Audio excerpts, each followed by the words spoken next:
من يهده الله فلا مضل له ومن يضلل فلا هادي له وأشهد أن لا إله إلا الله وحده لا شريك له وأشهد أن سيدنا وحبيبنا ومولانا محمدا عبده ورسوله صلى الله عليه وعلى آله وأصحابه وبارك وسلم تسليما كثيرا أما بعد فأعوذ بالله من الشيطان الرجيم بسم الله الرحمن الرحيم ولنبلونكم بشيء من الخوف والجوع ونقص من الأموال والأنفس والثمرات وبشر الصابرين صدق الله العظيم. وقال رسول الله صلى الله عليه وسلم والذي نفسي بيده لا يصيب المؤمن مؤمنا هم ولا غم ولا نصب ولا وصب ولا حزن حتى الشوكة يشاكها إلا كفر الله عنه به خطاياه أو كما قال عليه الصلاة والسلام. اللهم صل على محمد وعلى آل محمد كما صليت على إبراهيم وعلى آل إبراهيم إنك حميد مجيد. اللهم بارك على محمد وعلى آل محمد كما باركت على إبراهيم وعلى آل إبراهيم إنك حميد مجيد. الحمد لله. سورة بقرة كانت الوقت الله رب العالمين ইরশাদ করেন যে অবশ্যই আমি পরীক্ষা করব। মানুষকে আল্লাহ তাআলা পরীক্ষা করবেন। কিসের দ্বারা পরীক্ষা করবেন এটা উল্লেখ করে দিয়েছেন। বিশাইইন মিনাল জু' বিশাইইন মিনাল খাউফ, ভয় দ্বারা আল্লাহ তাআলা তাদেরকে পরীক্ষা করবেন।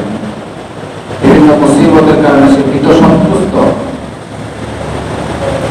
ওয়াল জু' অভাব অনটনের কারণে ক্ষুধা কষ্ট দ্বারা পরীক্ষা করবেন। ওয়া নাকসিম মিনাল আমওয়াল, সম্পদ কমার দ্বারা সম্পদের সংকট দেখা দিবে, অথবা সম্পদ ছিল কোনোভাবে নষ্ট হয়ে গেছে, এভাবে পরীক্ষা করবে। ওয়াল আনফুস, এবং আল্লাহ তাআলা জীবন নিয়ে যাওয়ার দ্বারা, যে জীবন আল্লাহ তাআলা দিয়েছেন, নিজের হোক, নিজের সন্তানের হোক, নিজের পিতামাতার হোক, নিজের আত্মীয় স্বজন হোক, ঘনিষ্ঠ, আল্লাহ তাআলা তাদের জীবন নিয়েও পরীক্ষা করবেন। ওয়াসসামারাত, যেই ফসল জমিনে উৎপন্ন হয়, এই ফসল জমিনে উৎপন্ন হবে, কাটার সময় হয়েছে, আল্লাহ তাআলা এই ফসল তার ভাগ্যে আর রাখলেন না, ফসল নষ্ট হয়ে গেল। এর মাধ্যমেও পরীক্ষা করলেন। তাহলে কতভাবে পরীক্ষা করতেছেন? ভয় দ্বারা পরীক্ষা করতেছেন, ক্ষুধার দ্বারা পরীক্ষা করতেছেন, সম্পদ নষ্ট হওয়ার মাধ্যমে পরীক্ষা করতেছেন, জীবন নাশের মাধ্যমে পরীক্ষা করতেছেন,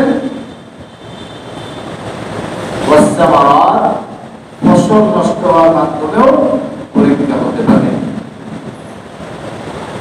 এই সব পরীক্ষা, সব ধরনের পরীক্ষার সম্মুখীন আল্লাহ তাআলা বান্দাকে করবেন। একজন মুমিন বান্দার কাজ কি? যখন সে এরকম কোনো পরীক্ষার মধ্যে পড়বে, তখন সে সবর করবে। সবর করবে। সবর করলে লাভ কি? কোরআনে আল্লাহ তাআলা বলে দিয়েছেন, ওয়াবাশশিরিস সাবিরিন। সবরকারীদের জন্য সুসংবাদ। আল্লাহ তাআলা সুসংবাদ দিচ্ছেন সবরকারীদের জন্য, ওয়াবাশশিরিস সাবিরিন। তো মানুষ তো নিরাশ হয়ে যায়। এক আয়াতের মধ্যে, সূরা হুদের আয়াত, আল্লাহ রাব্বুল আলামিন ইরশাদ করেছেন,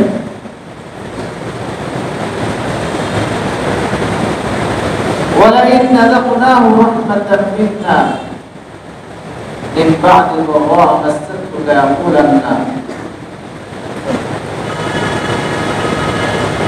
যাহাবা আস-সাইয়্যাতু আন্নী ইন্নাহু লাফরিহুন ফাখুর। ওয়ালাইন নাযাকনাহু না'মা বা'দা ضراء। এইভাবে আল্লাহ তাআলা কোরআনের আয়াতের মধ্যে মানুষের অবস্থা বর্ণনা করেছেন। যদি রহমতের পরে তার বিপদ আসে, ইন্নাহু লায়াউসুন কাফুর, সে হতাশ হয়ে যায়, নিরাশ হয়ে যায়। এতদিন অনুগ্রহ ভোগ করেছে, এটা কথা ভুলে যায়। সে নাফরমান হয়ে যায়, আল্লাহ তাআলার নিয়ামতের অস্বীকারী হয়ে যায়। কখন? নিয়ামত পাওয়ার পরে যদি এই নিয়ামত তার থেকে দূর হয়ে যায়, সে মুসিবতে পড়ে যায়। মুসিবত কি ধরনের হতে পারে তো বললাম, যে কোনো ধরনের মুসিবত। যখন মুসিবত আসে, তখন সে নাশুকর হয়ে যায়, নিরাশ হয়ে যায়,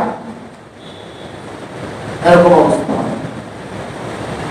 নাশুকর, নিরাশ, মনে হয় যে সে কোনোদিন নিয়ামত পায় নাই।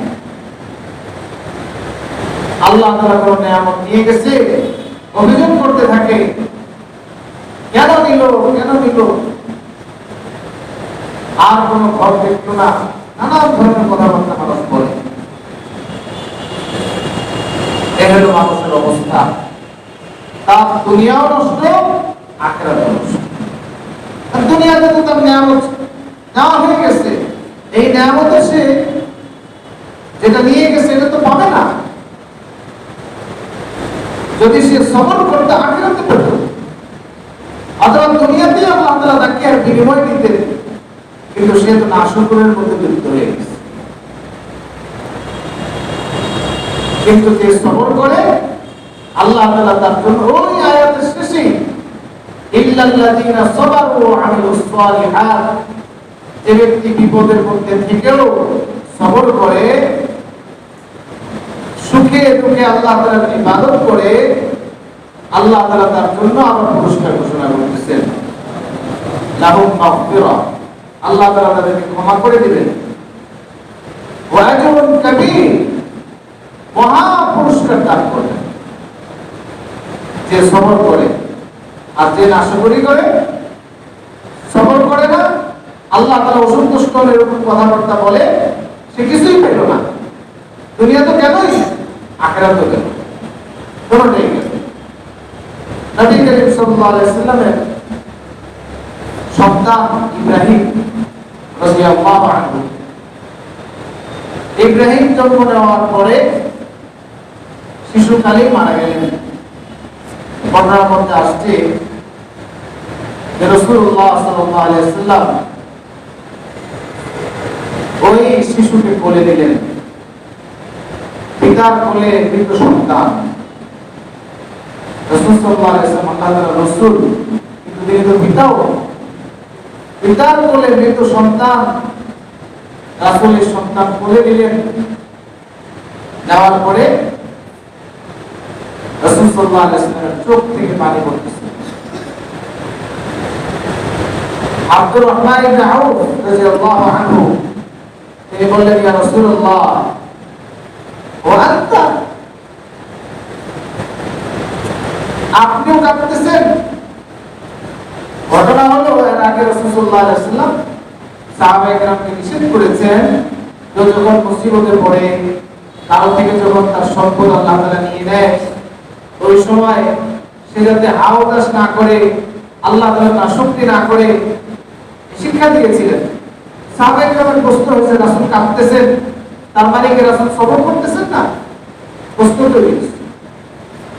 রাসূল সাল্লাল্লাহু আলাইহি ওয়াসাল্লাম জবাব দিলেন, ইন্নাহা রাহমাতুন, এই যে চোখের পানি পড়তেছে এটা তো তার প্রতি ভালোবাসার কারণে, এটা পড়বেই। এরপর রাসূল সাল্লাল্লাহু আলাইহি ওয়াসাল্লাম বললেন যে ইন্নাল আইনা তাদমাউ ওয়াল কলব ইয়াহজানু ওয়া লা নাকুলু ইল্লা মা ইয়ারদা রাব্বুনা, যে চক্ষু বিগলিত হতে পারে, অন্তর দুঃখিত হতে পারে, এটা নিষেধ নাই, তবে আমরা আমাদের মুখে আল্লাহ তাআলার নাশুকরি কথা বলবো না। চক্ষু বিগলিত হতে পারে, অন্তরে ব্যথা তৈরি হতে পারে, কিন্তু আমরা আল্লাহ তাআলার নাশুকরি কথা বলবো না। নাশুকরি কথা বলা যাবে না। কেন বলা যাবে না? সবরের আল্লাহ তাআলা অনেক বড় পুরস্কার রেখেছেন। বড় বড় বিপদ প্রয়োজন না, ছোট বিপদও যদি আসে সেখানেও আল্লাহ তাআলা বান্দার জন্য অনেক নিয়ামত রেখে দিয়েছেন। সহিহ বুখারীর 5641 নম্বর হাদিস, রাসূল করিম সাল্লাল্লাহু আলাইহি ওয়াসাল্লাম বলেন, ওয়াল্লাযী নাফসি বিয়াদিহি লা ইউসিবুল মুমিনা হাম্মুন ওয়ালা গাম্মুন। রাসূল সাল্লাল্লাহু আলাইহি ওয়াসাল্লাম বলেছেন, ওই সত্তার কসম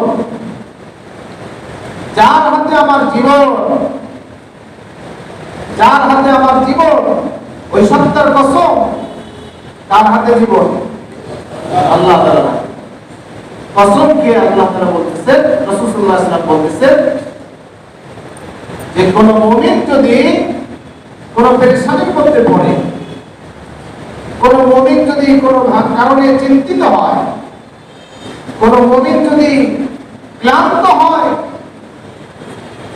কোন ভালো কাজ করতে গিয়ে ক্লান্ত হয়ে গেছে, হালাল রিজিক কামাই করতে গিয়ে ক্লান্ত হয়ে গেছে, তার নিয়ত আল্লাহর হুকুম হালাল রিজিক কামাই করা, সেজন্য সে হালাল রিজিক কামাই করার জন্য কাজে নেমেছে, হালাল রিজিক কামাইয়ের জন্য সে ক্লান্ত হয়েছে, যেটার ফায়দা সে দুনিয়াতে ভোগ করবে, কিন্তু নিয়ত আল্লাহর সন্তুষ্টি। ক্লান্ত হয়েছে, ওয়ালা ওয়াসাবুন, কোন রোগে আক্রান্ত হয়েছে, ওয়ালা হুজনুন, কোন পেরেশানি তাকে আটকে ধরেছে, এমনকি তার পায়ে কাঁটা বিঁধেছে। রাসূল বলেন, এরকম সাধারণ সাধারণ যেটার সম্মুখে মানুষ সবসময় হতে থাকে, সে যদি সবরের সাথে এগুলোকে গ্রহণ করে, এর প্রত্যেকটা পরিবর্তে আল্লাহ তাআলা তার গুনাহ ক্ষমা করতে থাকে। ইল্লা কাফফারাল্লাহু আনহু খাতায়া, প্রত্যেকটা পরিবর্তে আল্লাহ তাআলা তার গুনাহ ক্ষমা করতে থাকেন। মানুষের গুনার পরিমাণ কত, সগীরা গুনার পরিমাণ কত, মুহূর্তে মুহূর্তে হতে থাকে। যে ব্যক্তি আল্লাহ তাআলার সন্তুষ্টির নিয়তে নাশুকরি কথা না বলে সবর করে, আল্লাহ তাআলা তাকে তার গুনাহগুলো ক্ষমা করতে থাকে। আর কোরআনের আয়াতে বলছেন আল্লাহ তাআলা তাকে আখিরাতে পুরস্কার দেন। মুমিনের জন্য আরেকটা সুসংবাদ, রাসূল সাল্লাল্লাহু আলাইহি ওয়াসাল্লাম বলেন, ওয়াল্লাযী নাফসি বিয়াদি লা ইয়াহদিল্লাহু লিল মুমিন কাদাআন ইল্লা কানা খায়রাল লাহ। মুমিনের এই কথা মনে রাখা উচিত, আল্লাহ তাআলা তার জন্য যে ফয়সালাই করেন, আল্লাহ তাআলা তার জন্য যে ফয়সালাই করেন সেটা তার কল্যাণের জন্যই করেন। মুমিনের জন্য স্পেশাল, অন্যের জন্য এটা নাই। মুমিনের জন্য স্পেশাল ভাবে এই ঘোষণা, আল্লাহ তাআলা তাকে তার জন্য যেই ফয়সালাই করেন সেটাই তার জন্য কল্যাণকর। তবে একটা শর্ত আছে, একটা শর্ত যদি সে পালন করে এটা তার জন্য কল্যাণকর হবে। কি সেই শর্ত? শর্ত হলো ইন্না সাবাতুজ যাররাত সাকারাত। যদি সে কোনো নিয়ামত লাভ করে, আল্লাহ তাআলার পক্ষ থেকে কোনো নিয়ামতের ফয়সালা হয়ে থাকে তার জন্য, সে আল্লাহ তাআলার শুকরিয়া আদায় করে, হে আমার রব, আপনি আমাকে দিয়েছেন, আমার কোনো সামর্থ্য ছিল না, এই নিয়ামত হাসিল করার কোনো ক্ষমতা আমার ছিল না, আপনি দিয়েছেন, তাহলে এটা তার জন্য কল্যাণকর।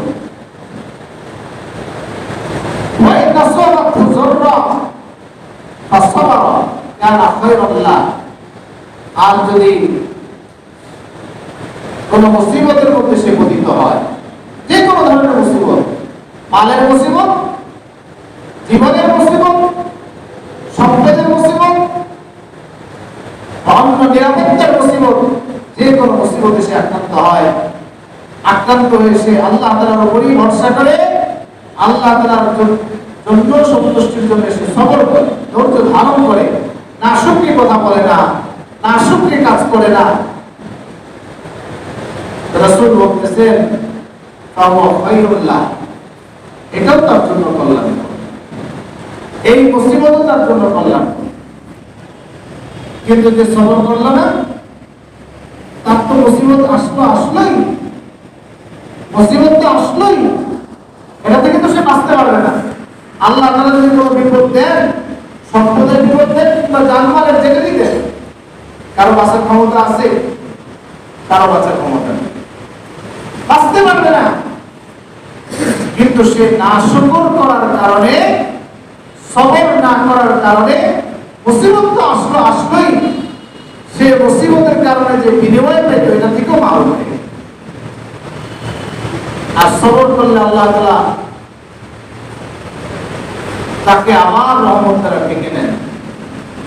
কোরআন আয়াতের মধ্যে আসছে উলাইকা আলাইহিম সালাওয়াতুম মির রাব্বিহিম ওয়া রাহমাহ, তাদের রবের পক্ষ থেকে তাদের উপর রহমত নাযিল হয়, রহমত নাযিল। সবর করে, আল্লাহর সন্তুষ্টির জন্য সবর করে, তাদের উপর রহমত নাযিল হয়। ধৈর্য ধারণ করে মুসিবতের মধ্যে, তাদের উপর রহমত নাযিল হয়। রহমত যদি তার উপর নাযিল হয় তাহলেই তো মুসিবত দূর হয়, সবর করলে এই হয়। তো মানুষের জীবনে মুসিবত আসবে, মুসিবত আসতে থাকবে, নানান ধরনের মুসিবত আসবে, কিন্তু আমাদের এই শিক্ষা নিতে হবে রাসূলের হাদিস থেকে, মুমিনের জন্য কোনো ফয়সালাই অকল্যাণকর না যদি সে নিয়ামত পেয়ে শুকরিয়া আদায় করে আর মুসিবতের মধ্যে পড়ে সবর করে আল্লাহর সন্তুষ্টির জন্য। কোনটাই তার জন্য ক্ষতিকর না, কোনটাই তার জন্য ক্ষতিকর না। রাসূল সাল্লাল্লাহু আলাইহি ওয়াসাল্লাম কথা পরিষ্কার বলেছেন, এটার উপর আমাদের ঈমান আনা জরুরি। কোনটাই আমাদের জন্য ক্ষতিকর না, কিন্তু সবর করতে হবে, তাহলে সে দুনিয়াতেও সফল, আখিরাতেও সফল। আর সবর না করলে দুনিয়াতে তো সে ক্ষতির সম্মুখীন হলোই, আখিরাতেও তার গেল, কোনটাই হলো কি লাভ? এজন্য এটা আমাদের দিলে ঢুকে নিতে হবে। পাশাপাশি আমাদের মহিলাদেরকে বুঝাইতে হবে, মহিলাদেরকে বুঝাইতে হবে, তাদেরকে আগের থেকেই শিক্ষাগুলো দিতে হবে। অন্যথায় এমন এমন কথা মানুষ বলে তার ঈমানই নষ্ট হয়ে যায়, অথবা নাশুকরি হয়ে যায়, সওয়াব থেকে মারুম হয়ে যায়। যেমন হাদিসের মধ্যে আসছে, মুসনাদ আহমদের হাদিস, রাসূল করিম সাল্লাল্লাহু আলাইহি ওয়াসাল্লাম বলেন কারণ আমাদের সন্তান যখন নিয়ে যাওয়া হয় তখন আল্লাহ তাআলা মৃত্যু ফেরেশতাকে জিজ্ঞাসা করেন নাবালেগ সন্তান নেওয়ার পরে মৃত্যু ফেরেশতাকে জিজ্ঞাসা করেন যে আমার ওই বান্দার বান্দিকে কি অবস্থায় দেখে আসতো যার কলিজার টুকরাকে তুমি নিয়ে আসছো। ওই ফেরেশতা যদি বলে আপনার সন্তুষ্টির জন্য সে সবর করেছে, আল্লাহ রাব্বুল আলামিন নির্দেশ দেন যে আমার ওই বান্দার বান্দির জন্য জান্নাতে স্পেশাল একটা ঘর বানাও। ওই ঘরের নামও হাদিসের মধ্যে আসছে, ওই ঘরের নাম হলো বাইতুল হামদ। বাইতুল হামদ, প্রশংসার ঘর। বান্দা দুনিয়াতে আল্লাহ তাআলা নাশুকরি করে এই অবস্থাতেও আল্লাহ তাআলা শুকরিয়া সবর করেছে যে আল্লাহ আপনি দিয়েছেন, আপনি নিয়ে গেছেন। আল্লাহ তাআলা তার এই কাজকে এত পছন্দ করেছেন, তার ঘরের নামে, তার ঘরের সামনে নামই লেখা থাকবে বাইতুল হামদ, প্রশংসার ঘর, নাম লেখা থাকবে। সবরের ফজিলত, সবর আর শুকর এটা আমাদের কাজ। কিছু দোয়াও রাসূল সাল্লাল্লাহু আলাইহি ওয়াসাল্লাম শিখিয়ে গেছেন যে যখন নিয়ামত লাভ হবে তখন আমরা কি দোয়া করব, আর যখন আমি কোনো মুসিবতে পড়বো, আমার থেকে কোনো নিয়ামত আল্লাহ তাআলা নিয়ে নেবেন, ওই নিয়ামতের যে উত্তম নিয়ামত লাভের জন্য কি দোয়া করব, এই দোয়াগুলো রাসূল সাল্লাল্লাহু আলাইহি ওয়াসাল্লাম শিখিয়ে দিয়েছেন। যখন আমরা নিয়ামত লাভ করব, নবী করিম সাল্লাল্লাহু আলাইহি ওয়াসাল্লাম তার জন্য যে দোয়া শিখিয়েছেন সেটা হলো আল্লাহুম্মা ইন্নী আউযু বিকা মিন যাওয়ালি নি'মাতিক, আল্লাহুম্মা ইন্নী আউযু বিকা মিন যাওয়ালি নি'মাতিক। অর্থটা আগে শুনি। হে আল্লাহ, আমি আপনার কাছে আশ্রয় চাচ্ছি, আপনার দেওয়া নিয়ামত আমার থেকে নাই হয়ে যাওয়া থেকে আশ্রয় চাচ্ছি। আমি যেন এই নিয়ামত থেকে মারুম না হয়ে যাই, এই নিয়ামত আপনি দিয়েছেন, এই নিয়ামত যেন আমার থেকে দূর না হয়ে যায়, এটার জন্য আমি আপনার আশ্রয় কামনা করছি।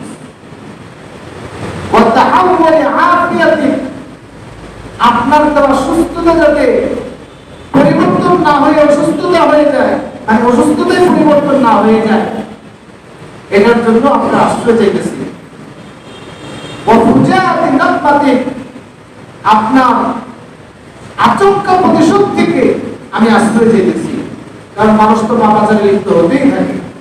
আল্লাহ তাআলা হঠাৎ তার থেকে প্রতিশোধ নিয়ে নেন, এটা থেকে আশ্রয় চাওয়া রাসূল সাল্লাল্লাহু আলাইহি ওয়াসাল্লাম শিখিয়েছেন। এবং আপনার অসন্তুষ্টি থেকে আমি আশ্রয় চাইতেছি। কত সুন্দর দোয়া শিখেছে যে আমার নিয়ামত যেন দূর না হয়ে যায়, তারপরে আমার সুস্থতা যাতে অসুস্থতায় পরিবর্তন না হয়ে যায়, আপনার হঠাৎ প্রতিশোধের মধ্যে যাতে আমি না পড়ে যাই, এবং আপনার অসন্তুষ্টির পাত্র যাতে আমি না হয়ে যাই, এগুলো থেকে আমি আশ্রয় চেয়েছি। এই দোয়া আপনারা মুখস্থ করে নেন, রেকর্ড করে নেন, মুখস্থ করে নিতে হবে নিয়ামত লাভ করে কি দোয়া করতে থাকতে হবে। এখন আমি যদি একবার পড়া দিতে পারি, আমার সাথে পড়ে আল্লাহুম্মা ইন্নী আউযু বিকা মিন যাওয়ালি নি'মাতিক। আল্লাহুম্মা ইন্নী আউযু বিকা মিন যাওয়ালি নি'মাতিক ওয়া তাহাউলি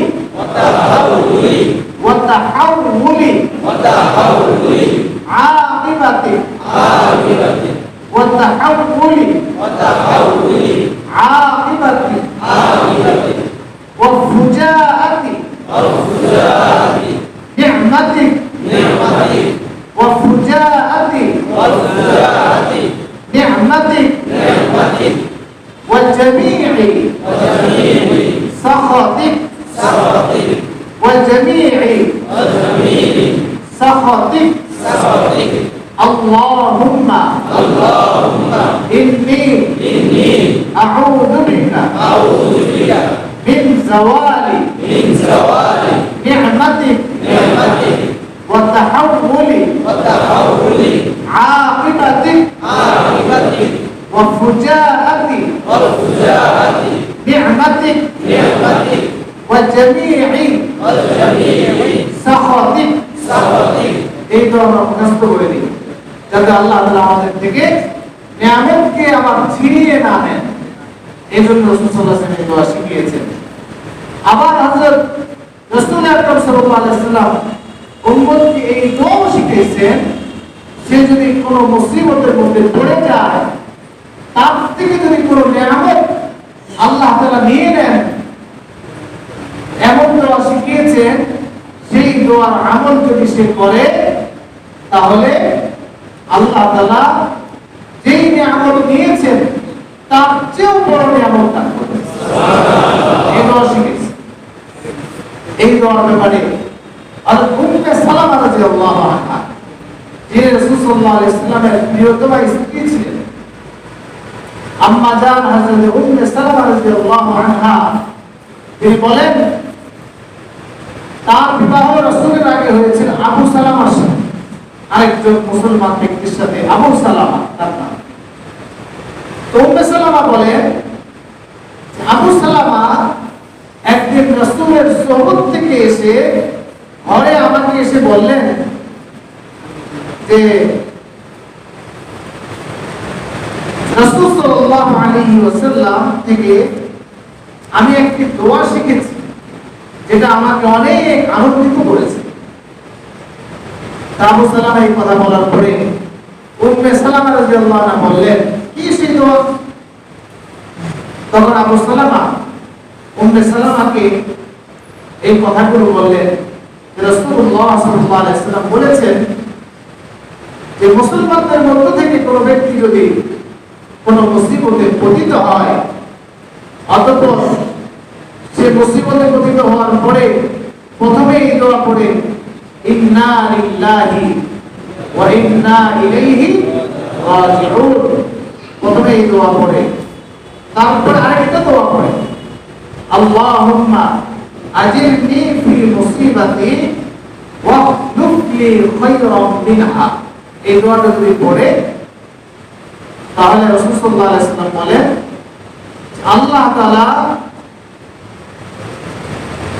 তাকে যেই নিয়ামত তার থেকে নিয়েছেন তার চেয়ে উত্তম নিয়ামত তাকে দান করবেন যদি এই আমল সে করে। এই আমল শুধু কেউ মারা গেলে না, মারা গেলেও করতে পারে, আরো যত মুসিবত আছে সব মুসিবতের মধ্যে এই দোয়া। হযরত উম্মে সালামা রাদিয়াল্লাহু আনহা বলেন যে আমি এই দোয়াটা আবু সালামা থেকে শিখে মুখস্থ করে নিলাম। এখান থেকে আমরা কিন্তু কিছু শিক্ষাও পাচ্ছি। সেটা এই যে আমরা দোয়া শিখি বা মসজিদে দ্বীনি আলোচনা শুনি, এটা আমার ঘরে পৌঁছানোর দায়িত্ব আছে আমার। উম্মে সালামা কার থেকে শিখছেন? আবু সালামা থেকে। আবু সালামা শিখছেন রাসূলের মজলিস থেকে। আমাদেরও দায়িত্ব আছে ঘরে শেখার। উম্মে সালামা বলেন আমি এই দোয়া শিখে মুখস্থ করে নিলাম। যখনই কোনো সমস্যা হতো পড়তাম। এরপরে উম্মে সালামা বলেন যে আমার এক সময় বড় মুসিবত আসলো, বড় মুসিবত। সেই মুসিবত কি? আমার স্বামী আবু সালামা মৃত্যুবরণ করলেন। এই মুসিবত আসার পরে আমি ওই দোয়াটাই পড়তেছিলাম যেটা রাসূল সাল্লাল্লাহু আলাইহি ওয়াসাল্লাম থেকে আবু সালামা শিখে আমাকে শিখাইছেন। আমি ওই দোয়াটাই পড়তেছিলাম, ইন্না লিল্লাহি ওয়া ইন্না ইলাইহি রাজিউন, আল্লাহুম্মা আজিরনি ফি মুসিবাতি ওয়া খুলুফনি খায়রাম মিনহা। এই দোয়া পড়তেছিলাম বারবার। আর মনে মনে চিন্তা করতেছিলাম আবু সালামার চেয়ে উত্তম স্বামী আমার কোত্থেকে আসবে। মনের মধ্যে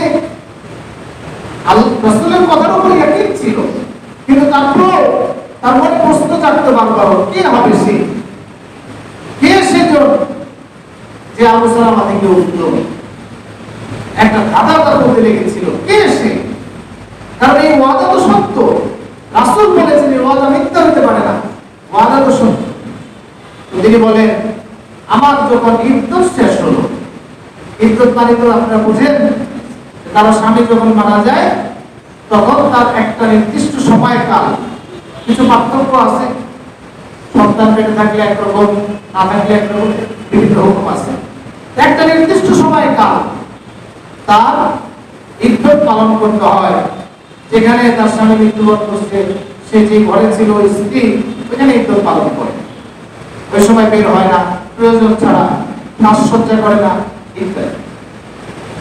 এই ইদ্যত পালন যখন শেষ হলো, এরপর রাসূল সাল্লাল্লাহু আলাইহি ওয়াসাল্লাম আমার ঘরে আসলেন। আমার ঘরে এসে রাসূল সাল্লাল্লাহু আলাইহি ওয়াসাল্লাম নিজেই প্রস্তাব দিলেন বিবাহের।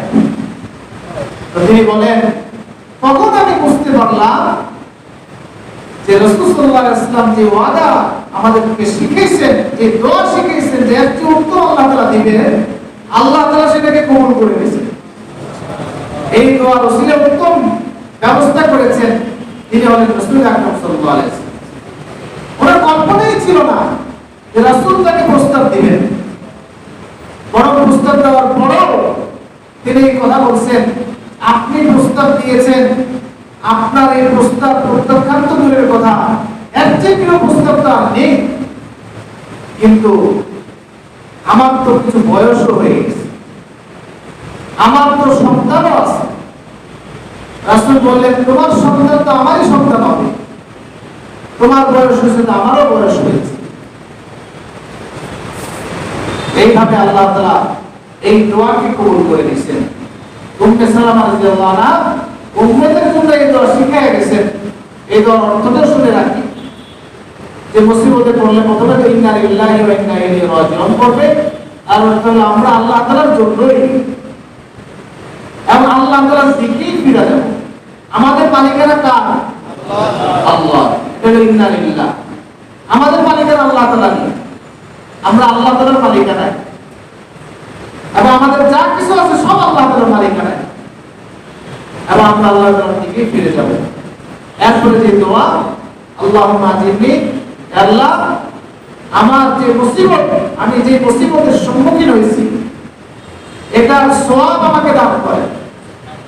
এই দোয়ার প্রথম অংশ, এর সওয়াব আমাকে দেন, বিনিময় আমাকে দেন, এবং এর পরিবর্তে এর চেয়ে উত্তম কিছু আমাকে দান করেন। দোয়ার অর্থই এটা, ওয়াখলুফলি খায়রাম মিনহা, এর চেয়ে উত্তম কিছু আমাকে দান করেন। এই দোয়া রাসূল সাল্লাল্লাহু আলাইহি ওয়াসাল্লাম শিখিয়েছেন। আমরা একটা দোয়া শিখলাম, সেটা হলো যদি নিয়ামত থাকে তখন পড়তে থাকবো। আরেকটা দোয়া রাসূল শিখিয়েছেন, সেটা যদি কোনো নিয়ামত চলে যায় তাহলে ধৈর্য ধারণ করবে, ইন্না লিল্লাহি ওয়া ইন্না ইলাইহি রাজিউন পড়বে, এবং ওই দোয়াটা পড়বে, ইয়াকিনের সাথে পড়বে, তাহলে আল্লাহ তাআলা যেই নিয়ামত দিয়ে গেছেন তার চেয়ে উত্তম নিয়ামত দিবেন। এই দোয়াটাও আমরা পড়ে নেই কয়েকবার। আল্লাহুম্মা আজিরনি ফি মুসিবাতি, আল্লাহুম্মা আজিরনি ফি মুসিবাতি ওয়াখলুফলি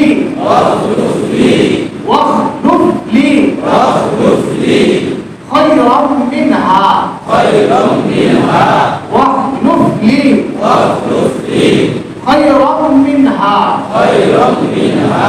আল্লাহুম্মা আজিরনি ফি মুসিবাতি ওয়াখলুফলি খায়রাম মিনহা। এই দোয়াগুলো আমরা মুখস্থ করে দিব মেহেরবানি করে। আল্লাহ চাহে তো মুসিবত আসতেই থাকে, কিন্তু আমরা আল্লাহ তাআলা আবার নিয়ামত থেকে মাহরুম হব ইনশাআল্লাহ। আল্লাহ তাআলা আমাদের সকলকে তৌফিক দান করেন।